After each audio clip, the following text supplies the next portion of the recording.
Your research has uncovered a rise in perfectionism among college students, and I think that probably extends to the rest of us, myself included. Social media seems to be the biggest contributing factor. Anything else that's contributing to this? Yeah, social media, absolutely, no doubt about it. Obviously, a huge projector of limitless images of perfect lives and lifestyles, but it isn't just social media. I think there are other aspects of modern life that definitely push on need to be and I need to be perfect. You can think of schools, colleges. There's a higher pressure to excel almost as soon as you walk through the school gates, with standardized tests and the rankings and setting, and then you need to get to college, which is really competitive, and then when you get to college it doesn't really stop and it keeps going and the pressure just keeps ratcheting up. So there's definitely pressures there to achieve and excel in the workplace too, right? Like you've got this incessant need to hustle, grind, kind of almost bound your identity to your work and make it a lifestyle. That's also, I think, has an impact on our need to achieve and excel and be perfect. Parenting practices change too. Parents become more expectant in response to those academic pressures, and I think they're having an impact as well. So there's a whole litany of factors I think that can help us understand why perfectionism is rising. But you're absolutely right to highlight that it is rising, and that should be cause for us all to really think about why that is. Why? Is this something that should just drive us, or why do we need to be concerned? Because perfectionism is very different to things it's often conflated with or confused with. Things like conscientiousness, meticulousness, diligence. All of these things are really amazing things, and they encapsulate things with high standards and a need, an active, I guess, optimistic need to improve, do better. Perfectionism is very different to those things, and the reason why it's problematic is because it comes from a place of deficit, a place of lack. Hmm. So a need to feel like we are worth something in the world for our performances, for our appearances, for the outcomes of our actions. And when we haven't achieved, when we haven't performed, or we haven't appeared perfectly, we fear that other people are going to see that. They're going to judge us harshly.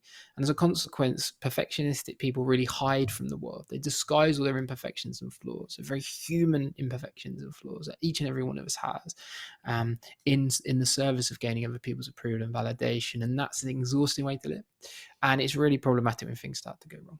Is there room for hustle and grind? I mean, those are some of the things that, people who are in my line of work write books and have podcasts with that name in the title, and they promote hustle and grind and embrace the grind, all of this, and this, I've heard it called hustle porn out there, where, people are posting on social media, just hustle and grinding. I mean, is there room for that too? Is there some good to that, or and where's the tipping point?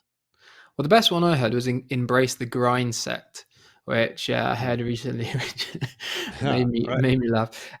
Look, it's all over the place right now, and look, there's no problem with working hard, wanting to do well, having aspirations, having high goals. All of those things are great, absolutely no problem. The difficulty becomes when it starts to take over your entire existence, and your lifestyle and your life and your identity becomes bound to your goals, aspirations, and outcomes, particularly in the workplace, right? This is where it becomes really problematic because then you sacrifice things that are important to you, things that are very rejuvenating, like time with your family, time with your friends, exercise, good diet, good sleep. All these things are really rejuvenating. By the way, all these things are really important for performance, right? You can work hard, but you can also work too hard, unsustainably hard, and that can end in burnout. Look, nothing wrong with working hard, nothing wrong with any of that, but it's got to be sustainable, it's got to be healthy, and it's got to be balanced. And I think perfectionists go too far in one direction, and that's why it doesn't necessarily correlate with performance. I want to touch on that. So hold that thought. I want to know why it doesn't necessarily correlate with performance. I want to go deeper there. But first, I think back to my own wrestling career, and I've talked to you about my TEDx talk about why I teach my children to fail. And I failed my freshman, sophomore, and junior year in college to reach my goal.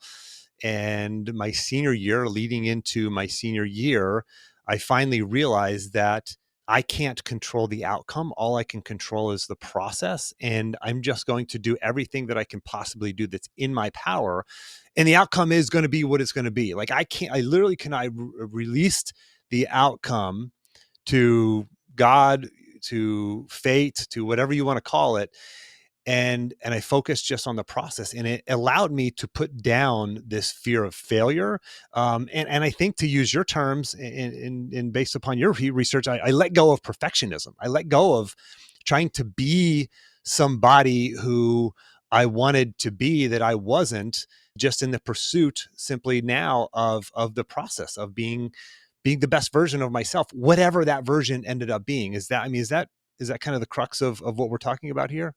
Gosh, yeah. I mean, that's so liberating, isn't it? Just to let Yes. things go.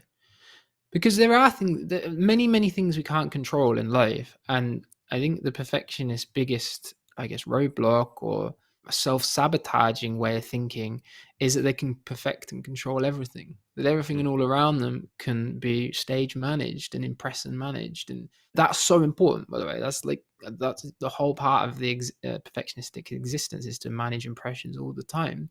When actually it's just not the case. There are so many things that happen to us we can't control: grief, heartbreak, loss, health scares, global pandemic comes around the corner, screws everything up. These are things we just simply cannot control. And the moment you let that go, the moment you accept that, it's almost like taking a sledgehammer to perfectionism, because it really stops you blaming yourself for the things that are way beyond your control and handing yourself over to fate. And of course, fate is nothing personal. Sometimes things will go well, sometimes they won't. That's okay. The important part is the journey. Having aspirations, goals, and a destination that you want to get to is really, really important, but it might take a little longer than you think it's going to take. And there's going to be all sorts of hurdles along the way. Accepting that, acknowledging that, makes you more ready to take on those hurdles and cope with them in a way that's really healthy and adaptive, rather than in a way maladaptive, which is the perfectionist way, which is to self-loathe and self-criticize. For the listeners, I follow, wrestling is kind of my background. That's my sort of, early view of the world came from wrestling, and I follow a lot of, Olympic gold medalists and world class performers in that particular sport and other sports. But a lot of wrestlers in my, in wrestling interviews in my social media feeds. And so you hear these top, highest level performers, and they don't find their identity in wrestling, in the one thing that they do. I mean, the best of the best truly find, an identity in something bigger than just like their performance. And now I do believe that some of that is they're trying to, right. Maybe they do have their identity in their thing, but they know that the best way to get themselves to perform the best and just to show up and be the best version of themselves, results be darned. They talk themselves into letting go of the outcome and focusing on the process. And this is where performance psychology comes from. This is sports psychology 101.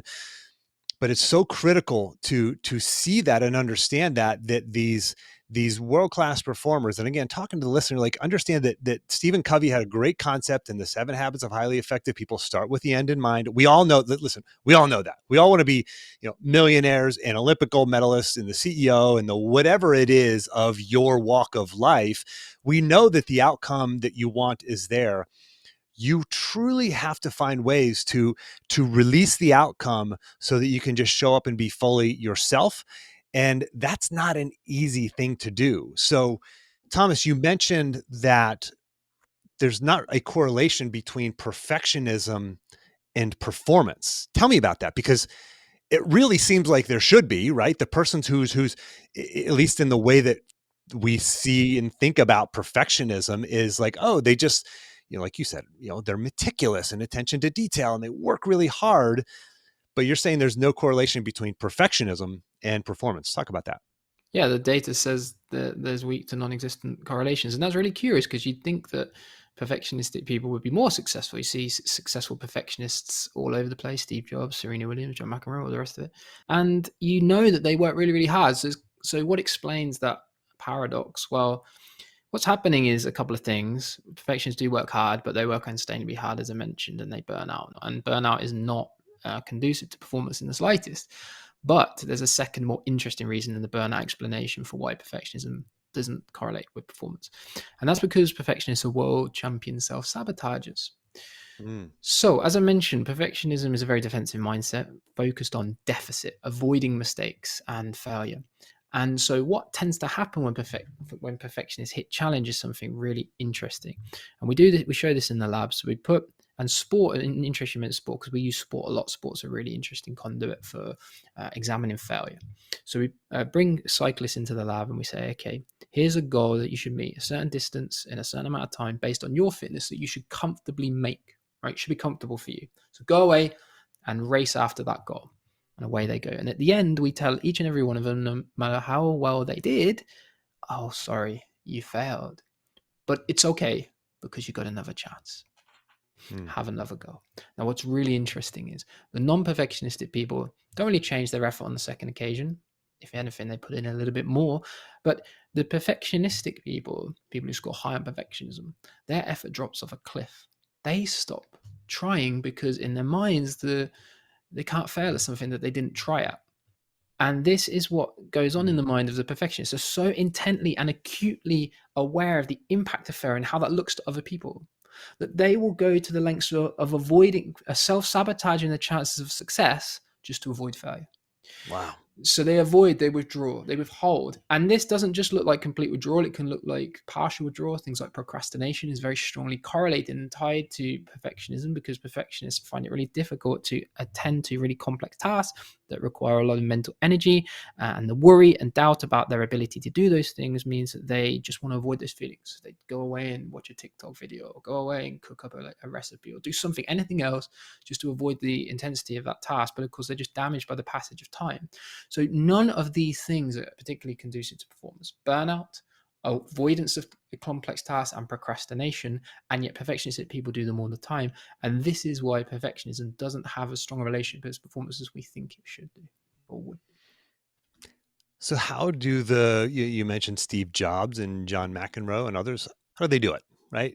From the outside looking in, they appear to be perfectionists, and you're saying that they're not. Well, I say they are perfectionists, but they got to the top despite their perfectionism, not because of it. Mm. And I'll tell you why. Because what we're suffering from here is something called survivorship bias. What we're seeing in these high profile performers are people who made it through some very intense selection process. And of course, they needed a lot of daring, a lot of effort, a lot of talent, a lot of risk taking, and a lot of creativity, and all amazing things. But they also relied on a lot of luck and being in the right place at the right time, meeting the right people, coming from the right background. If they're an elite athlete, having genes that are conducive to the sport that they're excelling in. For example, things that are way beyond the purview of those perfectionistic tendencies, and yet all we see is the perfectionist tendencies because all we see is the tip of the iceberg. We got to be really aware of this selection effect because it can dupe us into thinking that just because these people who've made it through that process are perfectionists, then it must be perfectionism that got them there, Mm. when actually it's other factors that are probably way more important. And that what we don't see are the millions and millions of perfectionistic people who are doing exactly the same things but don't have the Olympic medal, don't have the Fortune 500 company to show for all of those hard work and tendencies. And our research shows quite clearly that perfectionism is more likely to end in exhaustion, burnout, and self-sabotage rather than making it to the very top. So I think I'm not saying these people aren't perfectionistic people, but I think we have to be very aware Mhm. of survivor bias when we interpret them. Yeah, it's a great point. I think about the wrestling story that I shared earlier, but also whenever I speak in front of an audience, like I still get nerves, just like I'm going into a competition whenever I speak in front of a group. And I know and I'm aware of the fact that when I try to give a perfect speech, I get really nervous and it's really hard for me. And for anybody who actually, I mentioned my TEDx talk earlier, I was really nervous for that speech. Just for anybody who wants to go back and watch it again, I was so nervous and I had it like planned word for word because it was like only a 7-minute talk. And gosh, I was so nervous for that. And you can't tell it came out great, luckily. So I succeeded at that, despite, in your terms, Thomas, like despite my perfectionism. I gave what I think to be a good talk, but in all my other talks now as a professional speaker, I let go. I let go. I have to consciously, intentionally let go of perfectionism and saying, I'm going to, nail every single point and everything's going to be perfect here. I let go of that. And I instead focus on, for me, I have to focus on, service, loving, caring for the audience member, knowing that I'm there to love them and support them and to serve them, takes my mind off of perfectionism and just allows me to show up and rely on my training and rely on my practice, as opposed to wishing and hoping and putting the pressure on myself to have a perfect result. Yeah, it's speaking as a vocation rather than a quasi obsession. Which is, by the way, your experiences resonate with mine. When I did a TED talk, I was incredibly nervous and I was worried about failing and screwing up. And mine wasn't a good talk, but it wasn't a bad talk either. And Yeah, it was a great talk. that for the perfectionist is good enough. Like, Yeah, I yeah, and didn't we'll have, by the screw up. way, for the listener, we'll have that in the action plan. We'll have a link to it's a great TEDx talk. Oh, well, I appreciate that. Thank you, Jim. But the point is that that's an important switch up in the mind, in my mind too. My grandfather was a really good example of this. A master craftsman, and he made banisters, chairs, window frames, things that people used and enjoyed. They didn't. His name wasn't on them, or he wasn't. He didn't have his ego invested in anything he made. He just made them to leave them in the world because other people needed to use them, and that is and he didn't care. Look, there wasn't this obsession with reviews and all the rest of it that we have now. But he didn't get, if someone thought he did a bad job, well, you know what? As long as he knew he did his best, that was good enough. And if he left a bit of varnish off or whatever, he'd have just seen that as part parcel of being a fallible human being. It just happens. But that's very different to the perfectionistic mindset, which is basically I can't make any mistakes. Everybody's watching and they're waiting to let me know if I screw up. And so you start to not do things for the reason that they should be done. That is to say, leave something in the world, like you said, leave a TED talk in the world, leave an impression on people. But instead, doing it to try to avoid at all costs being seen to screw up, or being seen to have that bulletproof narrative that you're trying to erect yourself shattered by one terrible outcome. And I can't emphasize enough, Jay, it's such an important switch up to be able Mhm. to see it as something that's a vocation, that you're leaving something good for people to use in the world. And that's a really important way to approach these things. We talk about the John McEnroes and the Steve Jobs who maybe found success despite their perfectionism. I think it was Outliers, Malcolm Gladwell's book Outliers, who talked about Steve Jobs and Bill Gates and some others in that sort of generation who there was a certain sequence of circumstances that led them to be in the right place at the right time, et cetera. Obviously, he's worked very hard and all the great things that Steve Jobs did and Bill Gates has done. But do you have any examples of people who have actually become high achievers who actually found that balance between perfectionism, or maybe not even perfection, maybe they found the balance between paying attention to detail, working really hard, and having peak performance? Like, from your research, any sort of behind the scenes glimpses into the lives of these individuals? Yeah, there's loads of examples that you can look to, people that appear on the surface anyway to have a very balanced and, I guess, almost serene outlook to success, and who have made it to the very top. I can think in the business world of someone like Richard Branson, for instance, who's talked quite openly about how these excessively high standards and striving all day and night isn't the way to success. I can think of people like Bob Dylan in the music world, for instance, Mm-hmm. who was quite clear that perfection is an unattainable goal, and his he knew that he didn't have an amazing voice, but the story was the most important thing. It's the meaning, the purpose, the telling of tales that bring life to light. Bring light to life, and light in his own life, but in other people's too.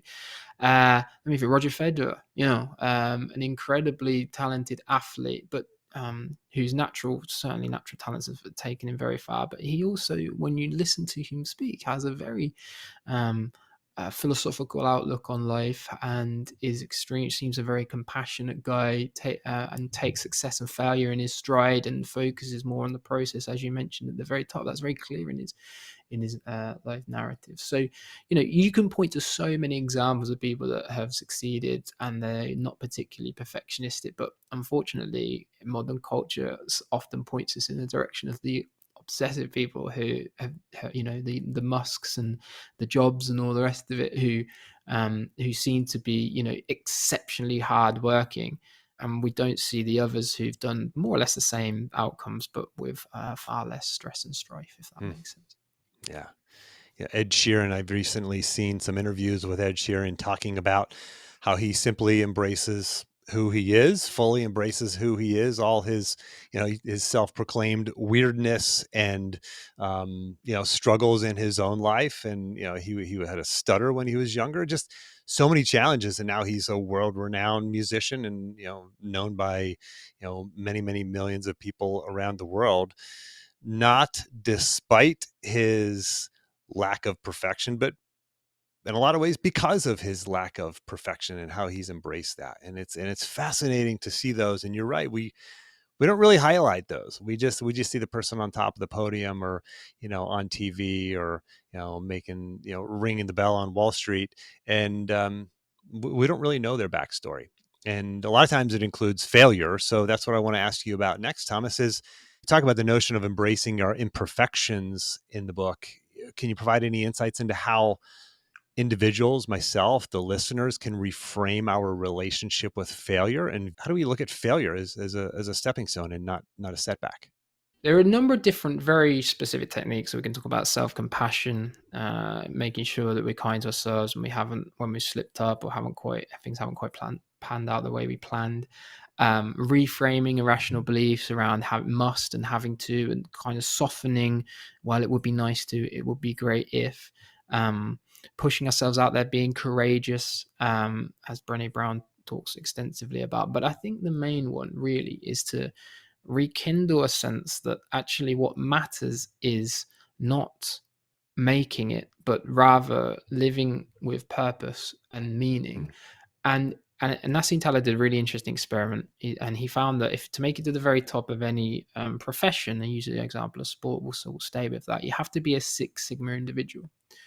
That's 1 in 1.4 million people actually make it to the very top. Right? mm, It's a completely improbable goal. Now, not to say that it can't happen, and not to say that, by the way, we can't have aspirations like those aspirations. But the point is, it's important to remember in our minds that it may not happen. In fact, it's highly likely not to happen.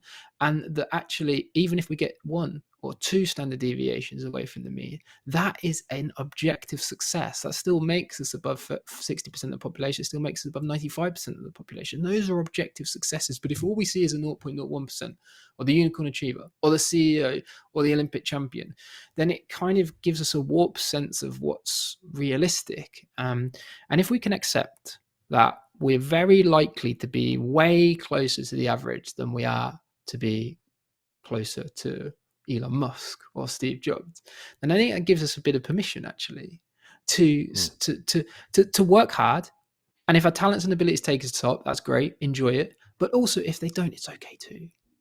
And actually, what's most important is for us to live with a sense of purpose, meaning, working hard, and trying within that new context of success. I.e., if we can make it one standard deviation, if we can make it two, that is really how we can define high performance and success. And it takes a lot of pressure off ourselves to shoot for what are incredibly unrealistic ideas that modern society celebrates. So, purpose, meaning, way more important than the outcome, and try to figure out success within a framework that's realistic and achievable. And if we can do that, I think we'll take a lot of the pressure off ourselves to excel, and be perfect all the time. Boy, that concept, that idea of permission, it's interesting if you can give yourself that permission to work hard, have aspirations, but failure is okay, and you may or may not get there. If you can actually embrace that, ironically, that is the path that will more likely get you closer to success. It's just this ironic twist that you have to embrace, that Yeah, you will more likely succeed if you let go of the outcome. And absolutely. it's It's it so is a true. mind trick that listen, I for the listeners, I walked into a match against the fourth ranked wrestler in the country at the national championships my senior year in front of 15,000 people, fully knowing that my life as I knew it was on the line, thinking that, believing that if I win, and knowing that if I win this match, I become an All-American. And if I lose, I go home again with nothing at the end of my wrestling career. And letting go. I literally had to let go. I had to force myself in that moment to say, listen, go for it. And if it happens, great. If it doesn't happen, that's fine too. You have to be okay with that. And gosh, Yeah. it's not an easy balance to strike, but it is something that for the listener, if you can find ways to, as Thomas said, live with passion, live with purpose, and and chase your best, and make it just simply you against you and not you against the world. Um, Mm. not only do you perform higher, but you actually have a lot more fun and you're a lot happier. I competed that, and again, I'm using this one sort of example, this senior season I had, where I had so much fun competing. I'm using this as an example because it's the most stark example in my own life. But I had so much fun and so much enjoyment that year, just embracing the process as opposed to feeling the pressure. And that translates directly to the lives of the listeners as well. Thomas, any tactics? Like, how do we do this? Okay, any daily tactics, habits, routines? What can we do in the next 24 to 48 hours, or start doing in order to shift our mindset and start moving away from perfectionism and more towards simply focusing on the process, not the outcome? Well, there's a few things, as I mentioned. I would definitely encourage you to practice self compassion. I think that's so, so important, as I mentioned. Reframing those irrational beliefs around perfectionism is also crucial. You're often going to tell yourself you have to do something. This is so, so important. And if I don't, everything's going to come crashing down. Well, actually, do you actually believe that? And is that real? And is that reasonable? And is that a rational belief? Often it's the case that it isn't. And I'd encourage you, when you're thinking those things and tying yourself in knots, and putting yourself under pressure, to actually write those thoughts down, rate them as to what extent you actually believe them, and try to find more constructive, realistic, and compassionate ways to reframe those beliefs. So reframing is also really important. And I think finally, failure, as you mentioned, is so crucial to success. It's so crucial to learning, and it's also very humanizing too. You know, we're just human beings. We are flawed. We are fallible. We are exhaustible. And there's something quite freeing and liberating in understanding that and realizing that failure is just part and parcel of being a human being. It's humanizing. It's not humiliating. So I think those are three messages I'd send out to your listeners. Yeah, and humanizing in a way that really is authentic, it's genuine, and that breeds stronger connections, better trust, more credibility, etc. Yeah, So, and for, yeah, again, for the listener, Thomas is talking about writing this stuff down. You can't just listen to this podcast episode and then go back to being a perfectionist. You have to actually do something about this, right? Whether it's journaling, working with a coach, which is what we do. You have to hit the pause button, get out of your own head, and actually do things, meditation, anything that's going to bring mindfulness and awareness in the long term. So, absolutely. Thomas, where can the listener find you, follow you, buy the book, etc.? You can Google me, Thomas Curran, The Perfection Trap. The book will come up, and it would be great to hear from listeners. If you do pick up the book, I'd love to hear from readers, so please do get in touch. Excellent. Thanks, Thomas. Appreciate your time.